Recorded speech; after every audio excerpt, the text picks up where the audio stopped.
We're really excited to see such a good crowd this morning. I am Charlene Reiner. I am the interim director of the Office of Cannabis Management. Somebody just asked how it's going, and I said, I am not bored. Neither are any of the people that are working with us in our rapidly growing Office of Cannabis Management. So one of the cautions that has been given to us, or some of the useful direction that we've gotten from advocates, from legislators, from all the folks that were involved in bringing Minnesota's new cannabis law to life, has been to look at what's worked in other states, look at where the challenges have been, and then forge your own path using that information, which is exactly what we've been doing. What we have learned is that nobody's cracked the code, or there's not a special sauce, right? A perfect way to approach everything. And so we really are taking that learning and using it to inform how we stand up our office as we think about regulating, as we think about supporting businesses, as we think about a sustainable Minnesota-grown, Minnesota sustainable industry. And we thought that it would be really helpful because we have a lot of expertise we've been drawing on, including from folks in this audience, from some experts in various facets of the work that we're doing. So they're going to be introducing themselves to you and their specific roles within our startup endeavors. But we really are so pleased that so many of you have been connected with us, engaged with us, have given us so much useful feedback and information already. I even welcome those of you who are seriously challenging our thinking and responding in real time to some of the work that we are doing. So we're hoping that the next hour will be really informative, both from an implementation standpoint, for you to understand how we're approaching this work from a really equity-centered lens and a real desire to make sure that we do have an industry that leads the nation, both in terms of the unique components that we have here in Minnesota and also our commitment to the goals we want to achieve.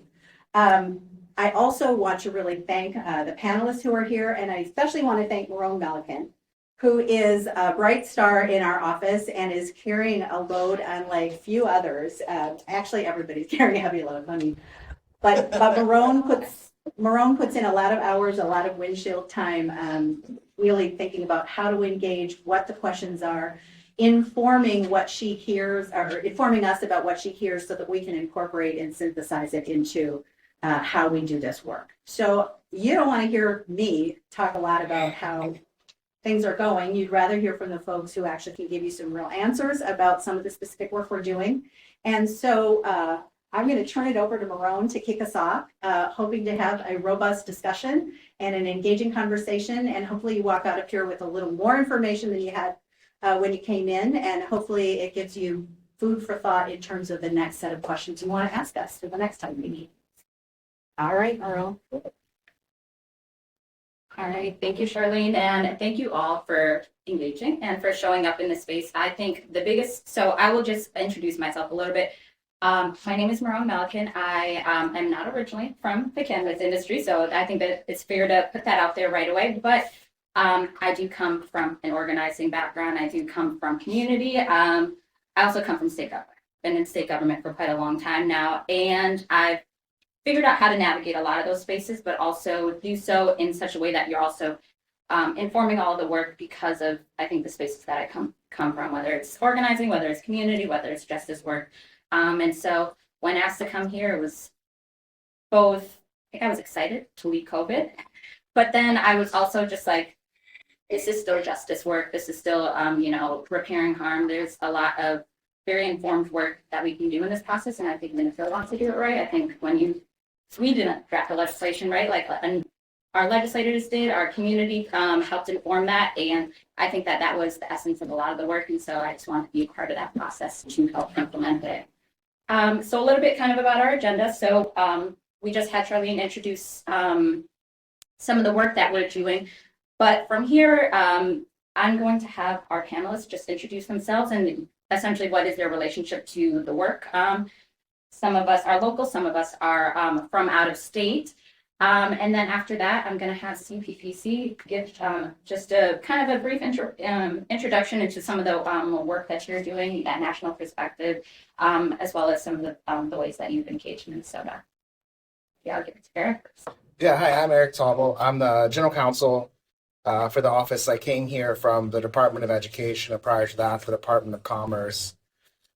People say historically I'm one of the top two editors-in-chief of the Minnesota Journal of Law, Science, and Technology. The other one is Slade, who's here, so it's like a real power broker of journal editing. And I've been here, I think now, closing in on a month, so very excited.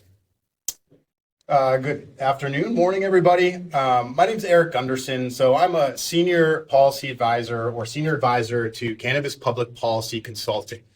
And I've been working with Mackenzie, who will introduce herself here right after myself, for a little under 2 years now. But prior, I was the executive director for Maine's Office of Cannabis Policy.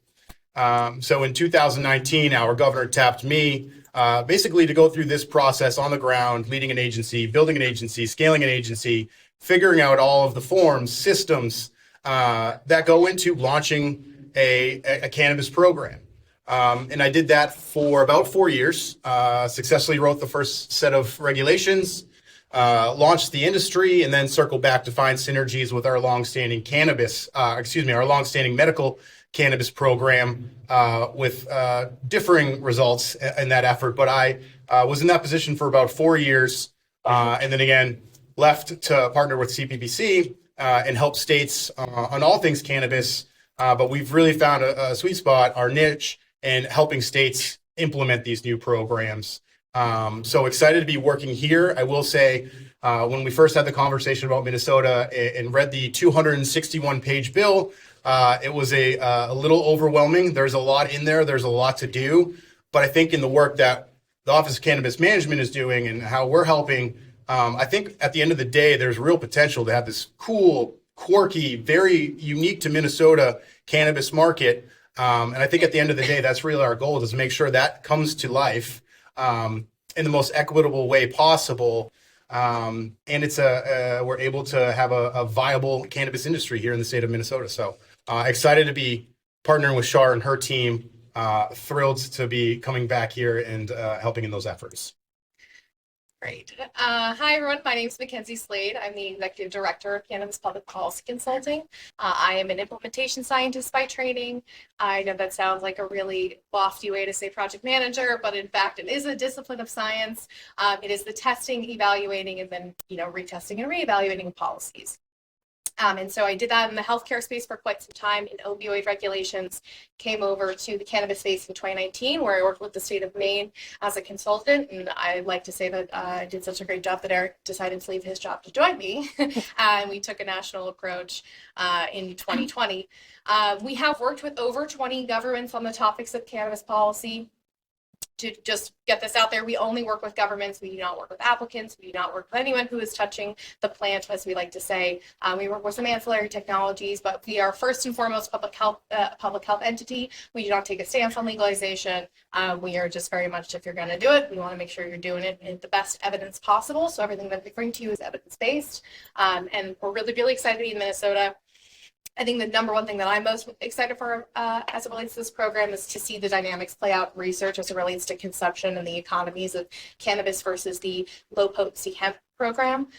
There's a lot of excitement, a lot of eyes watching this program that I know that a lot of our other clients and new states are really interested in seeing some research on. And so we have two arms at CPBC. We have the research division and the consulting division, and they are a feedback mechanism.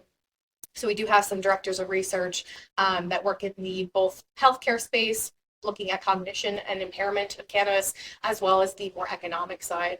And that all plays into what we do here. So really excited to be here and answer any questions you have on policy and implementation.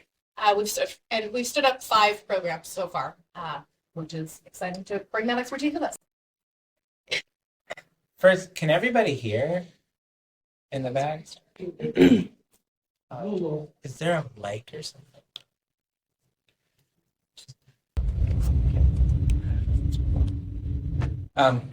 While she's doing that, my name is Nathan Ratner. I'm in government relations for the Department of Employment and Economic Development.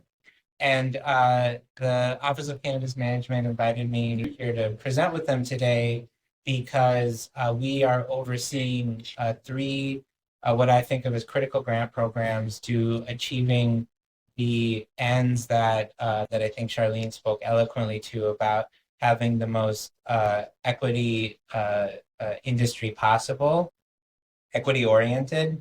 And so I can get into the 3 grant programs, but they are focused on small business support and workforce development, focused again on the social equity applicants and those communities. Awesome. While I figure out this mic situation, I am hoping CPPC, Mackenzie, or Eric, you can just share a little bit about just kind of, your national perspective and coming into Minnesota, a bit about our law and just kind of what the implementation process looks like. Sure. I mean, And feel free to use the mic, Mackenzie. Oh, if that's is it- easier for this part of it. am I not loud enough? I'm from New Jersey. You guys Do you can- want us to? Okay. Sure, Yep, you guys okay. can take advantage of it. Okay. Is this better for everyone? Yeah, that's better. Okay, great.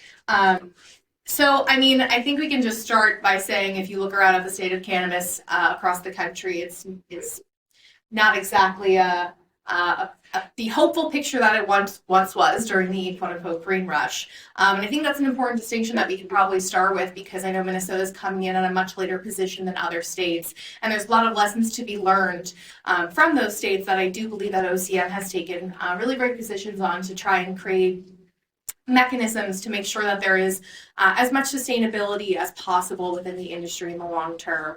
That's something that's going to be a hot topic across the country, and it's something that we're constantly being brought into the more mature markets to discuss. So I think from a national perspective, we're really excited that OCM has sort of thought through a lot of these processes in advance. That's not usually the case, as well as the legislation, how it very much you can read throughout the bill that it or the law that it very much tries to incorporate social equity as much as possible, and that there are opportunities for strengthening it. I think that from a national perspective, that's one of the largest lessons we've learned. There's no such thing as retrofitting equity. That would be actually the antithesis of equity. So I think that there's a lot of hope for what could be done in Minnesota. In a lot of our research for the state, as it relates to consumption, we found that Minnesota consumers consume a little bit more than the average Midwest state, which is exciting. I think it shows that there's hopeful market. I also shows that I believe the low potency hemp edible situation might lend some credibility to that, right? So I would really like to open it up for whatever conversation topics you guys would like to have after we hear from Erik on any other national perspective. I'll stand up for you, Merone. I mean, it's exciting. Everybody, I'm assuming most people in this room are involved in some way, shape, or form in the cannabis space and have an understanding that this is not an easy problem to solve. Cannabis is difficult, not only from like a policy perspective, from a systems implementation perspective, but certainly from the balancing act that the Office of Cannabis Management is going to have to do with all of their stakeholders as well. Like, this is a big task. And I think when myself and CPPC come in, the first is to get a sense of like, all right, what is the spirit of this legalization effort? Because it's different in every state. And I think, again, going through those 261 pages, it's evident that equity is a cornerstone of this program. So regardless of what we're going to do, how we're going to change it, we want to make sure that that's baked into all of the decision that we're making moving forward to make sure that we can do it in the most equitable way process. And at the end of the day, the industry that we're left with falls in line with the legislature's intent, the spirit of the law. Also, I think from a national perspective, we understand a priority from the implementation standpoint is what do we need to do to get licenses out the door? Cannabis is a very litigious space. So we want to make sure that at the end of the day, we have equity built in to the program, but we're also able to get licenses out the door so they can realize and open those doors and open their businesses. And that's a fine line, a delicate process to be able to get from A to B. As we've seen in other states, there can be a lot of hangups. So a lot of the work that we're doing is trying to make sure that we're successful at the end of the day, again, of making sure this cool, quirky, very Minnesota cannabis program is able to actually become a reality. So if you can think about all the different challenges that OCM is going to face, again, with the policy, with the scaling and organization, with the managing stakeholders, making sure that equity is fundamental to the program, making sure that we're doing it in the safest and most responsible way possible. I don't want to just breeze over that too.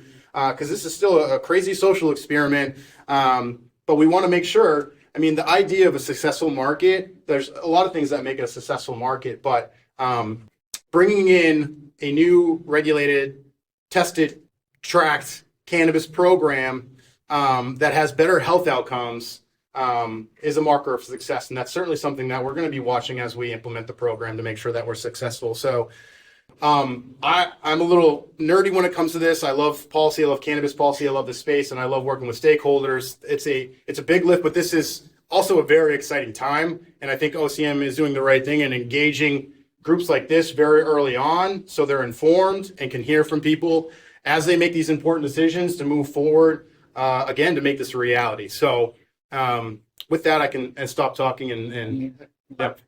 I think also just to sort of set tone for this meeting, I think it's important to note that everything that's in the bill has been incredibly well intended from an implementation scientist perspective, and as well as just Erik, who was a past regulator, can tell you everything sounds great in theory.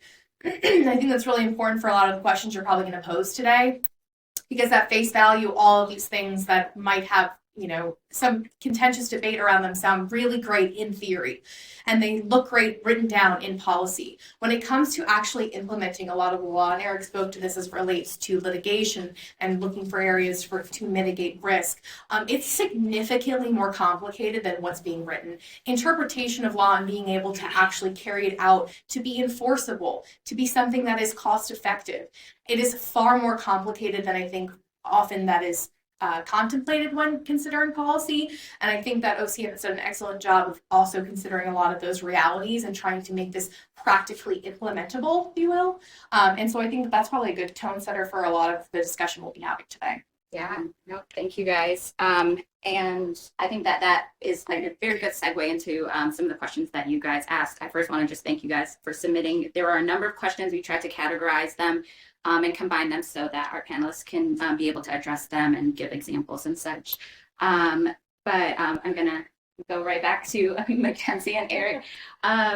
Having seen other industries come online, what are some of the indicators of success for starting up Minnesota's cannabis industry? Or in other words, like, how are you measuring a successful rollout? And on the contrary, like, what are some of the common challenges that you see? Yeah, I'll start with the success piece, and then Erik can speak firsthand to a lot of the challenges that he experienced just named.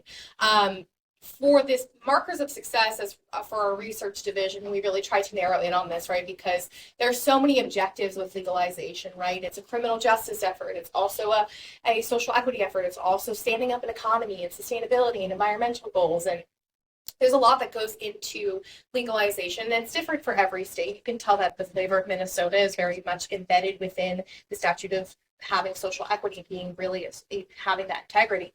For other states, it's really just about having maybe a more free market approach and standing up new businesses. And so we've spent a lot of time as a research division trying to figure out how to define success. Oh, thank you. Sorry. How to define success. And for us, the best way we look at it is in the proportion of grams that are being obtained from the regulated market as opposed to other sources. And so for us, that's the biggest piece. We have but we conduct the largest survey in the country and in North America. That is quarterly. It is representative at the state level as well as the national level. And we administer this, like I said, quarterly, and the intent is to understand where the proportion of grams are being accessed from all the sources of cannabis access, right? So home grow, friends and family, et cetera. And so to bring it to the original point of success, for us, the sort of evidence to show that the regulated market is being utilized to its full intent is how we would define success. And the number one marker of success is a short latency period. And by that, we mean the point at which legalization has passed as a law and is actually effective in terms of standing a market up. And so Missouri and Arizona have been the markers of success in this, and like the ability to meet or surpass the predicted point of which proportion of grams are being derived from a regulated retail store. or delivery. And so for us, it's really important that OCM has taken the position of trying to do everything they absolutely can to get sales started as soon as they possibly can without compromising the integrity of social equity and making sure that social equity starts first. And so that I would say that's the number one marker of success, the short latency period and maintaining integrity by getting licenses out the door. Challenges. I mean, there's a couple that you can go through. I already spoke to what I perceived to be the main challenge outside of even making sure that the gears are working and you're able to get licenses out the door is managing the diverse views and the stakeholders involved in this entire process. And when you say stakeholders, a lot of people think, all right, industry partners. Well, yeah, industry partners are certainly an important stakeholder in that equation and need to be involved in that conversation. But people often forget about your municipal partners, your public health partners, your public safety partners, labor, education, parents. These are all people that are going to be coming to the Office of Cannabis Management to voice their opinion and to advocate for how they want the program to operate for what they view to be the best end results. And it's the job of the Office of Cannabis Management to, at the end of the day, take all of that information and put forward policies and proposals and initiatives that they think can get at the best solution for everybody. Oftentimes, not everybody is happy, but that's just the nature of a complex and very nuanced subject area like cannabis. But I think certainly, again, pointing towards this event and starting early, engaging those groups, I cannot stress enough how much this type of outreach is important. Stakeholder engagement. It's kind of like a buzzword. What does that actually mean? So just to get a kind of a story from my experience in Maine, we were very much under the gun when I was tapped, started the office.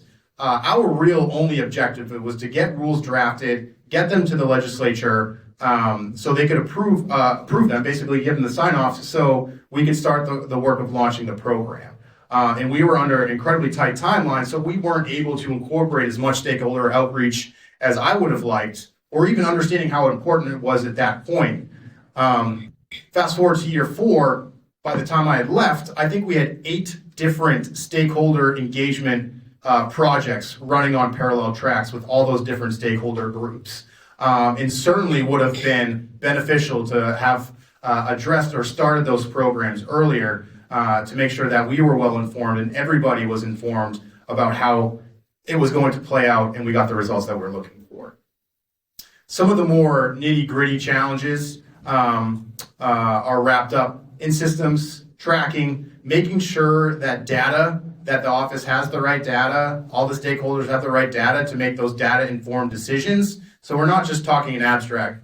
People aren't just putting statements out there advocating for the best or advocating for certain policy positions. It's rooted in science and data, so that can be a challenge.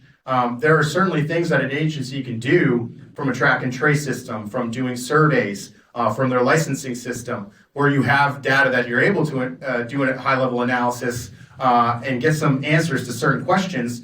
But there's a lot of other data out there that exists that can be very hard to get to.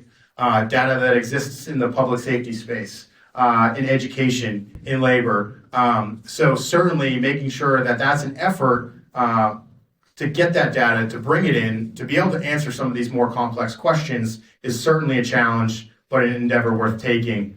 And then certainly just the process of fine-tuning these programs. What you are going to see on day 1 is not what the program is going to look like in year 4, 5, 6. So it's an always changing, always an evolution. Every single session, this group, if you're invested, if you're engaged, every single legislative session, there's going to be dozens of cannabis bills that are going to keep you busy, which can be difficult not only from a regulatory agency standpoint, but also for the operators. Predictability and consistency is key to make sure that they understand they're in compliance and they can run a business. So that's another thing that we need to consider. Not necessarily a challenge, well, certainly a challenge for the agency, but also for our industry partners out there for predictability and consistency to make sure that they can run the business. They can focus on running the business and not tracking all of these different changes. But I could go on and on. There's a lot of challenges and there's a lot of complications, but those are certainly some of the larger ones early up front. But again, the benefit and the work that the Office of Cannabis Management is doing is understanding what those challenges are. Where do the bottlenecks poke their head out in the system in other states? So we didn't talk about testing. Like there's another one, and that was certainly one that we should be addressing early and understanding the challenges that can have with operating a fully functioning supply chain. So those are just some. I'm happy to talk after about more of the challenges. Definitely. Thank you. And I will say, I appreciate those responses. And I'll say that the challenges that we're learning about are also informed based off the discussions that we're having with you guys as potential operators, as folks that helped work on the bill. And I think it's also helped us guide us into our legislative proposals as well. And so I feel like it's a challenge, but it's an opportunity and it's an exciting one. I am gonna send this over to Erik Taubel. As the license application system gets built out, are there documents or application components that applicants can be preparing for? As we know, people are super eager to know about all the documentation and what they can essentially do to prepare. Yeah, so as I think about the application requirements, this is one of the many areas where the legislature instructed the office to adopt rules. And then also one of the places where there actually is some pretty highly prescriptive language about what has to be set at a minimum. And so I think from a starting standpoint, what's in the statute that is the minimum is like a pretty reasonable starting point because by rule that has to be there. As we start to develop those rules and start to take those out into the public to showcase them, we'll be looking for feedback about how we're building upon those requirements. Obviously, I think the goal I would have is that when we work through those requirements by rule, the rule makes it easier to accomplish what is the minimum and makes it plain to anyone what is being asked by these sort of statutory minimums. I think this is also one of those areas where, it was just besmirched, but public engagement really wasn't. Where public engagement plays a key role. And we have been thinking about in the office, and especially Merone has been thinking about how do we as an agency send people into the field to be able to provide assistance in putting together documentation and talking about what the review of that documentation will look like at the office once we get to the point where we're accepting applications. And a lot of that, I think we've used, the term sort of navigators sort of as a parallel to when the Affordable Care Act first rolled out, and it was like a highly regulated field with very difficult sort of technical terms. And so, one of the big programs was to get people into communities that they come from who can help translate some of that language and provide sort of on the ground guidance and assistance. And so I think, as you're thinking about how do you prepare these things, I think one of the things the legislation indicates is that, and I think the challenges that were just highlighted back this up, that, the green rush, what a fun turn of phrase. If we've missed that, now it's about the application showing an understanding of what the industry looks like, the application reflecting someone having taken some time to think about this, to think through what the business ownership model looks like, what the idea about the sort of your operations will look like. And so capturing some of that work, I think that anyone who is showing up at this point is probably already doing, I think will probably be helpful. But I don't know if you want to speak more about Merone, but I do think we're going to plan to have a robust operation out in the field in specific communities, obviously working with partners to get translated documents where possible so that we're meeting people where they are and not excluding anybody simply because of language barriers or anything like that. Yeah, and you're absolutely right. And the only thing that I would add is there are some resources that already exist. There are people that are developing resources. There are organizations that are being formed. But then there are also, I'd say, just general resources around starting a business. I know that Hennepin County and Minneapolis have kind of their own navigation system that I think is a really great opportunity. And I'm assuming that there are a number of other localities that are looking at, how do I support my locals if they are interested in starting a business? And so I think those are just, we're going to do our part, definitely, but there's also a number of resources that exist out in the community and that we want to be able to lean on, and we want to be able to point people in the right direction as well. And I think this might be a good segue to our folks over at Deed. And you might be able to speak about this a little bit as well, but At this time, what is kind of the expected timeline for grant programs such as Can Startup, Can Train, Can Navigate? Can you share a bit about your plan for educating the public about grants and funding availability? Yeah, absolutely. So, excuse me, just to ground the conversation, at the Department of Employment and Economic Development, we are overseeing the development and eventual administration of 3 grant programs, as Merone mentioned. Can Startup is capital that we are going to grant out to nonprofit lenders who will then use that to create loans. These loans are specific to the microbusiness license category. Can Train is a workforce development program, and so it will support the creation of training programs as well as grants to individuals to pursue training that is at least certificate yielding.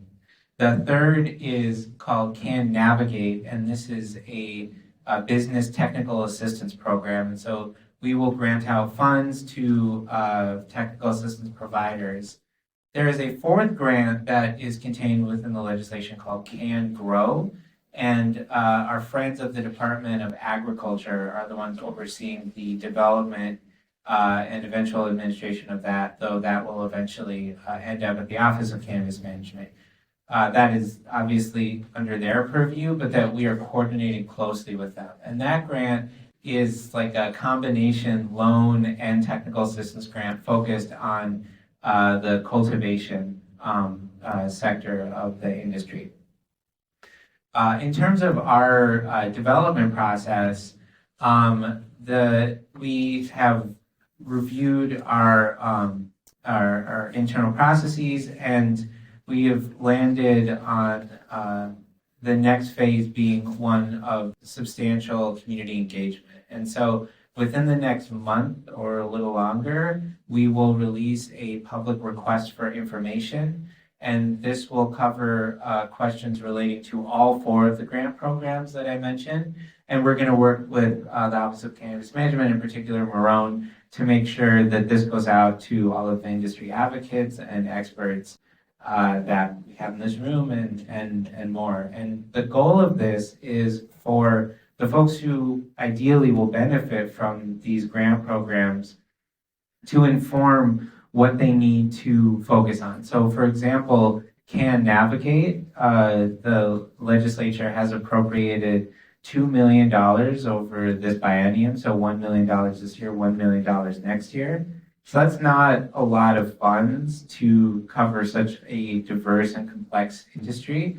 And so this is where a good example of how, and same for Can Grow and cultivation, the industry to inform us of where these grants need to be deployed towards to have maximum impact.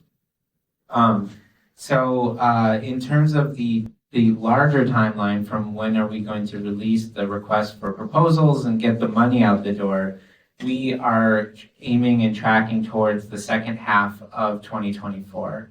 And we have developed this timeline, again, in close coordination with the Office of Cannabis Management, because we want to make sure that we're giving enough time to this community engagement process and developing really impactful programs, because as you all know, once the money's out the door, it's really hard to redirect it and to change what the focus is.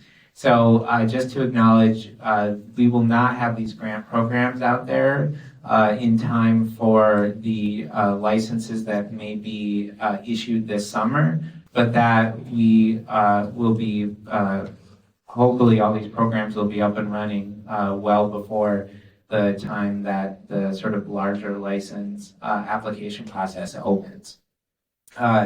In terms of the public education, again, I mean, this is where our partnership with the Office of Cannabis Management is so critical, because we'll be developing, a series of I think, information and materials about the grant programs and the RFPs themselves, so that folks who are interested in applying for those funds, especially service providers with Can Navigate and training programs for Can Train, are well aware of the timelines and the requirements, so that we can have the best, ideally most local service providers possible offering those.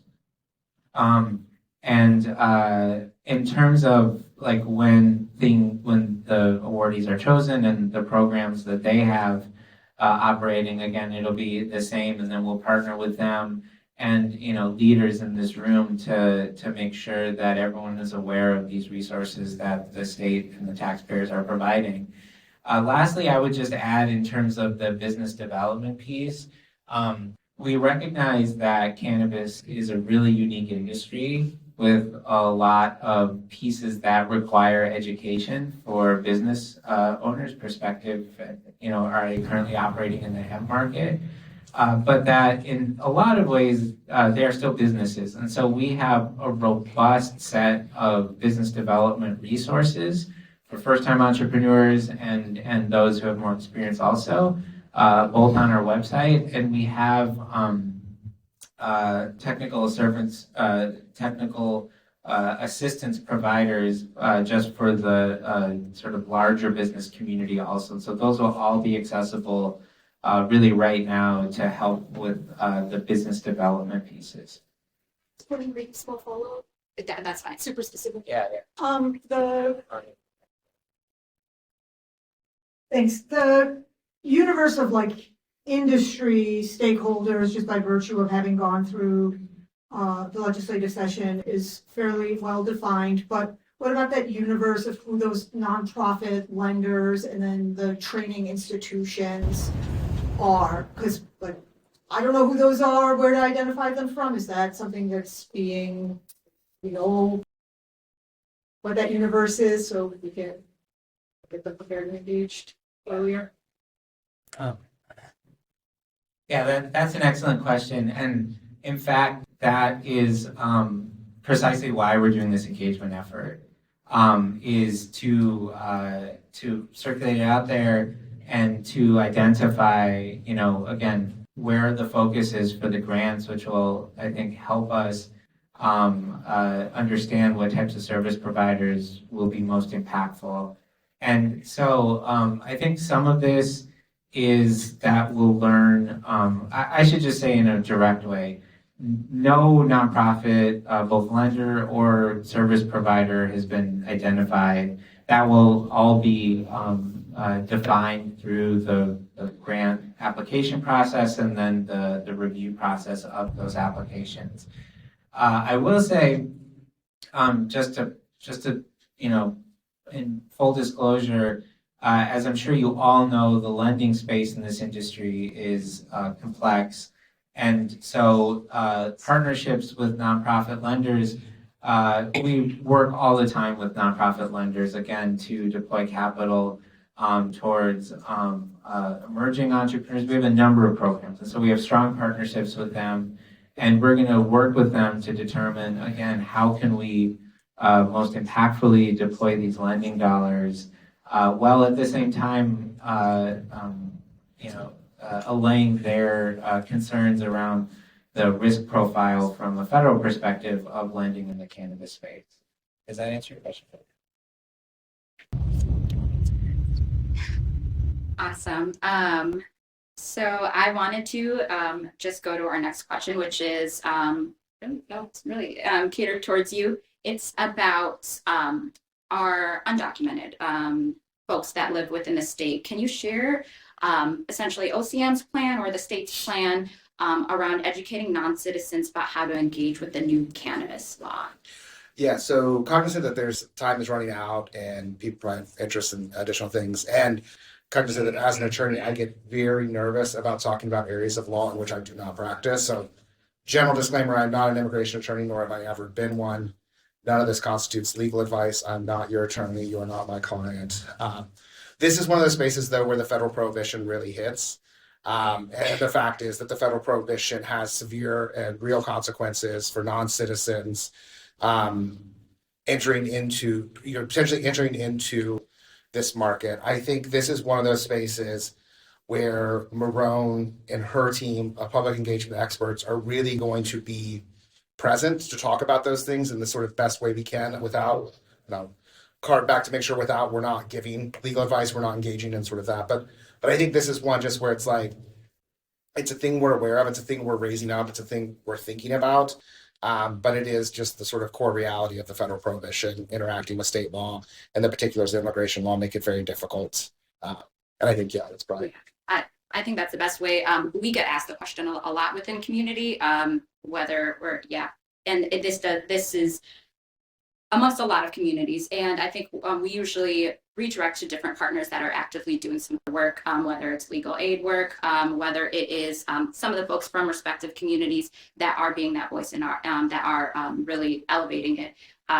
Because we know we as OCM don't want to direct people into something that could potentially harm them, their status or their naturalization. And so that's one that it hurts me a lot when I have to think about it. You have your hand up, so I'm assuming it's right to this. So at this point, on the people that are in this room that some of us know that are operations that are operators now, and in the spirit of capacity, from the family, to invest, they can borrow just by participating in the market they're risking. Their status, as you know, it would be very cool if Minnesota could set up some version of a sanctuary up here that doesn't exist in other places. How is it that's possible? And since we both people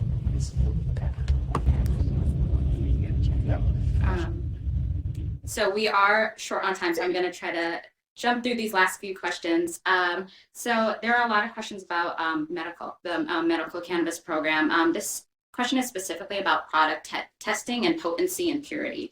As patients using medical cannabis look to use and consider newer products, future dispensaries, how can we ensure that they know that they are what they are purchasing and how it compares to the products of current available distributors such as Rise and Green Goods? How do we know that it's truly tested for safety, purity, potency?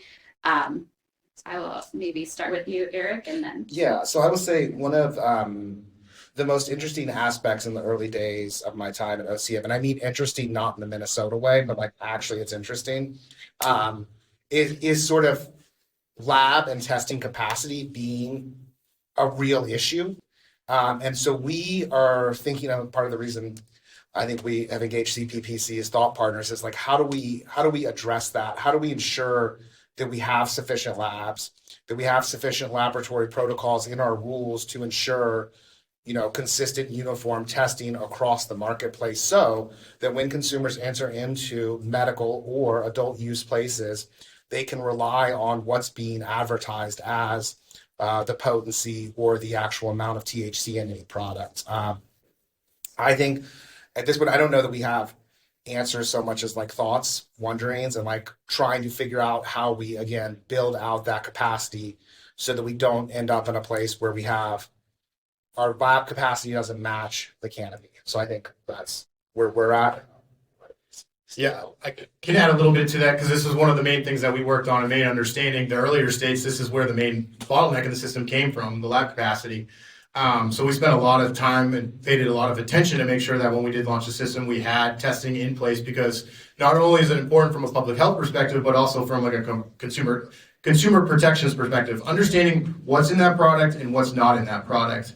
But certainly as far as what I would imagine, I don't want to speak for the agency, but I think as a cannabis regulator in general, from a consumer standpoint, you expect that product would be tested. And I would never call anything safe, but at least that you understand, again, what's in it and what's not. Certainly from ensuring you're clear on your potency, your cannabinoid profiles, especially for those patients that have been interacting with cannabis and those different products, knowing how the new products may impact them, checking for mold and mildews, microbials, obviously residual solvents, metals, pesticides. It's very complicated. And when we talk to other states that are launching, we almost talk about like you're launching in a completely different program. One, you're launching a cannabis program, and then you're launching a testing regime. It's very difficult and technical in nature, but there are ways to make sure or to at least incentivize having operators come into this space. There are ways to work with them to make sure that day one there is a certain level of capacity there to meet the needs of the market. but it is almost like its own project on a parallel track to launching the entirety of the system. But certainly something that I know the Office of Cannabis Management has on their radar, and certainly having those conversations to make sure that we're navigating this the best way possible. Definitely, thank you. And I just wanted to clarify because I think we may have. Sorry, did you want to add? No. Oh, okay. Because I think we may have mistakenly spoke earlier, but when we're talking about licenses, I think we had mentioned that licenses would be going out this summer. We don't mean licenses are actually going out this summer. We were talking about our legislative proposal where we are essentially talking about that temporary licenses potentially for social equity applicants. And so I just wanted to clarify that because things can run quickly, and I misspeak every once in a while, so I don't want to. They don't want anybody running with that piece. But speaking of licensing a little bit, folks are very curious about our system, what we're proposing, and I think that we can gain some feedback from some of our members that are here today. So why are you considering a system, essentially like a licensing system that doesn't take into account how ready I am? And asking to CPBC, can you speak a little bit to readiness and the various systems and approaches to industry launch and really having an equitable licensing process? Yeah. I feel so lucky that I get to be the one that answers this. I told you guys a lot of things sound really great in theory, right? This is one of them. I think we'll take this in a few parts. To start with, how are we defining readiness, right? Is it that you have the best business plan? Is it that you have the most money secured? Is it that you have, a retail shop for something else that you're ready to turn into a cannabis retailer should you get the license, right? How are we defining readiness? Any which way you define readiness is going to be inequitable, right? You're going to have a lot of applicants who you're going to hear over and over again who cannot secure funding. And when they need to secure funding, when we take into the consideration that if readiness means you have to have XYZ in the bank secured, that's an opportunity for predatory relationships, right? We don't want that. We want the most equitable system possible. We talk about having the best business plan, being the most ready in that sense. I like to sort of give the illustration that what we can tell you is that the most successful people in this business are either going to be people who have operated with extreme business acumen and have operated in intensely scrutinized regulatory spaces before, right? Such as healthcare. That's a great parallel. Who have operated in businesses like that, or have operated illicitly and have never even experienced having to be within the regulated system. Those are two ends of the same spectrum. So to define readiness would be to just say, these people are inevitably the winner, right? Or these people are inevitably the winner. There's no research to suggest that either one of these or anywhere in between is going to make the most successful applicant as opposed to somebody who is most ready, depending on how you define that, right?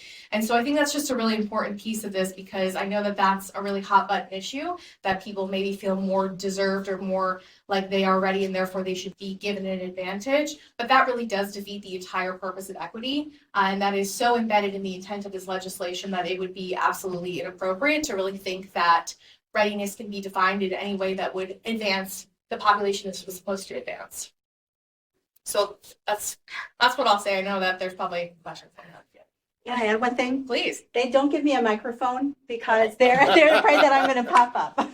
That also does not imply we're not going to be doing some due diligence on the front end as we are looking at the pool of social equity applicants to determine how to advance into this process. We will do vetting to determine have they developed a business plan. We won't necessarily assess the rigor of or the subjective quality of that, but do they have a business plan?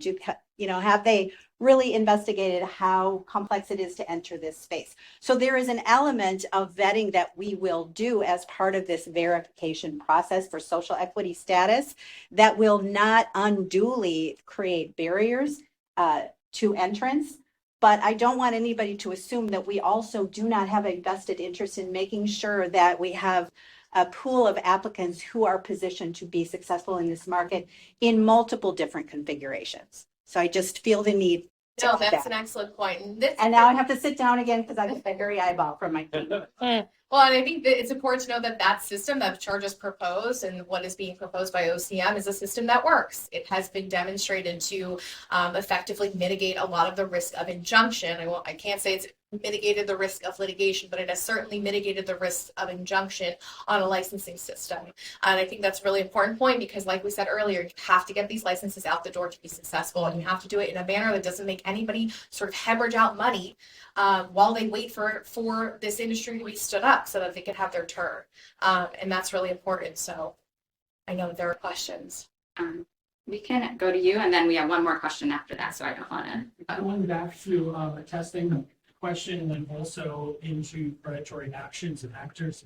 What I've seen in other states, whether it be California, New York, Massachusetts, we just think the test ultimate evidence, right? If you play the game, Photoshop it, push it out, and let it go. Unfortunately, that's not the way to go. That's very detrimental to the consumers. However, that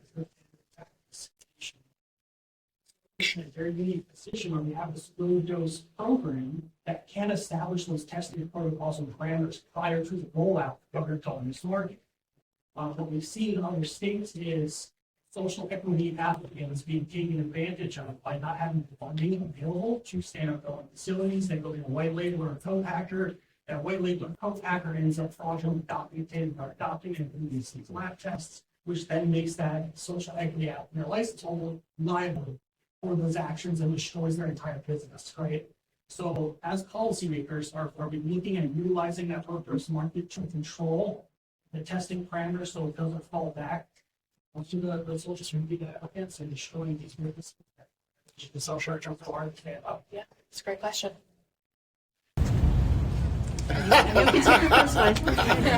Yeah, this is something we're very intently aware of, and I do think we see the low dose hemp space as a first step, and it's tied to the rest of the enforcement work we're going to be doing. I mean, that's one of the big projects that we're doing in the implementation phase.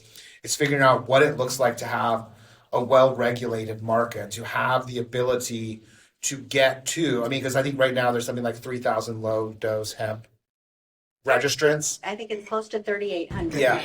And then if you think about like, you know, I think many of you have probably seen, we did the market demand study, and the sort of number that floats out that the media really loved was like the 381 dispensaries. And that's a big gap between those two. And when you think about what does it look like to regulate 381 retail fronts, very different than 3,800. But some of the same principles apply. And so we're definitely working right now with medical cannabis to figure out what does enforcement look like and create a sort of unified field, and especially as we move towards the merger of medical into the office of like. Keep going. But it is front and center, and it's one of like I think the key things we're focused on is the regulated market, and do we have the right allocation of resources to ensure that our market is regulated well, and especially with the public health concerns, right? That like, especially we've seen this sort of gray market area of like a lot of products that are either explicitly over the limit, or they have the COA that has the submission date 6 months before or 6 months after the test date or something like that, where it's like quite clear something's amiss or something's askew. Can I just jump in? Lab testing and product safety is one of the things that keeps me up at night, quite frankly. Establishing those safe standards and having the capacity for people entering the market to actually move to sales, right? So that's a big potential bottleneck. We are working, and this was not contemplated in the law, or maybe it was contemplated and never just written into the law. How do we set reasonable standards for safety, for product quality testing, all of those things? And I do think that the hemp operators in the space right now will be incredibly useful as we stand up those reference sort of standards. We would like to and are working actively to set up a state reference lab, for lack of a better term, so that we have that as part of the system from the outset, just to set those standards. And utilizing the expertise of the folks that are in the hemp space right now is going to be part of. So as we continue in the rulemaking process and we start sharing this language and really kind of testing whether or not we're getting it right and going in the right direction, your input will be really valuable. Should this Just to follow up, the state reference lab, is that intended as like a double check on the private labs? Yes. Yep. So we're not going to be product testing for commercial retailers or for manufacturers. We will actually be setting the standards and then be the arbiter. If you get, like in other states, they've had sort of like COAs that are in conflict, you have conflicting results and how do you know which is which and who's right and what the actual standard is. We'd be the arbiter of those disputes. I just wanted to build on that too, Sharon, and Stefan's point. The other end of the spectrum is if it's not a fake COA, there are good actors that are out there that there are brands that they'll send the test to 4 labs and see which one hits. Yep. Because just the nature of analytical testing. So that goes to the capacity problem as well. It's sort of a vicious cycle. So I do want to say, right in line with that. So in lab capacity is what keeps Shar up at night.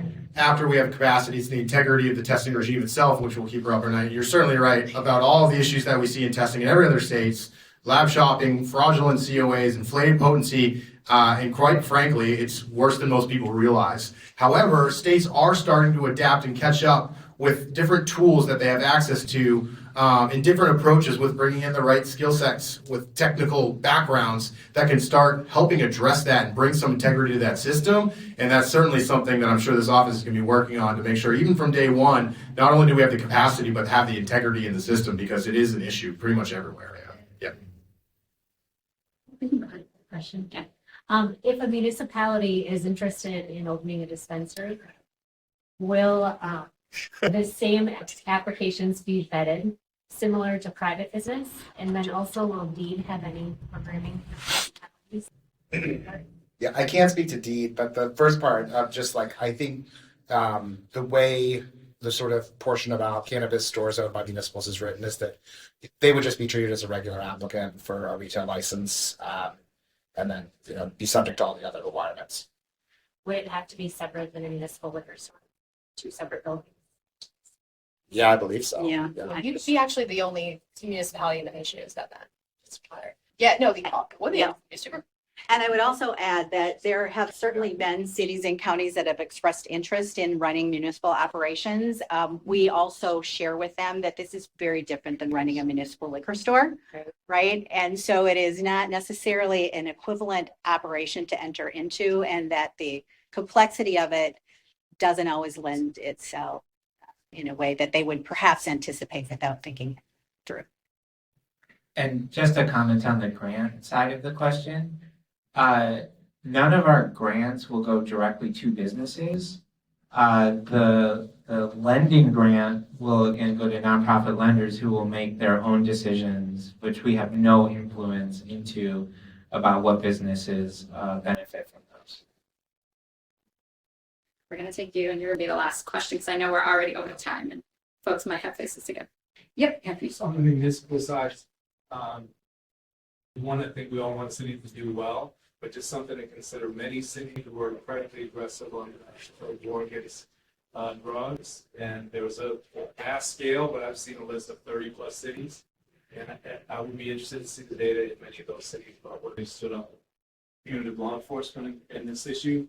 And secondly, they're going to be competing with social equity folks out of the gate, so seeing some kind of staggering where the credentialed city municipal isn't necessarily competing with social equity applicants. And third, there's an opportunity to partner or require some SCA applicants to operate those businesses. To Shar's point, that the cities may not be the experts in operations, but there may be an SCA applicant in that city that would be more than happy to do some of the operations in those cities. Awesome. Well, we are over time. And so I want to just say thank you guys all for joining us today. I think that this is just one opportunity, but there are many more to come. There's a number of ways that folks can continue to stay engaged with our office. I know a number of you, and I've either been in your spaces or you guys, we've chatted over email and such. But first, just saying, request to have me, request to have any of the experts that are here, even the folks at DEED and DLI and a number of other spaces. They're all doing a lot of work. OCM can't handle it all, and we're not doing it all, and we always want to recognize all of the work that's happening all across. I know that there's folks that are here from a DLI, there are folks that are here from deed, revenue, et cetera, that are doing everything they can to help stand up this industry, and so we're just trying to keep everybody together. But please invite us to be in spaces, invite us to hear from you all. Stay in contact with us. You guys will have my communication information.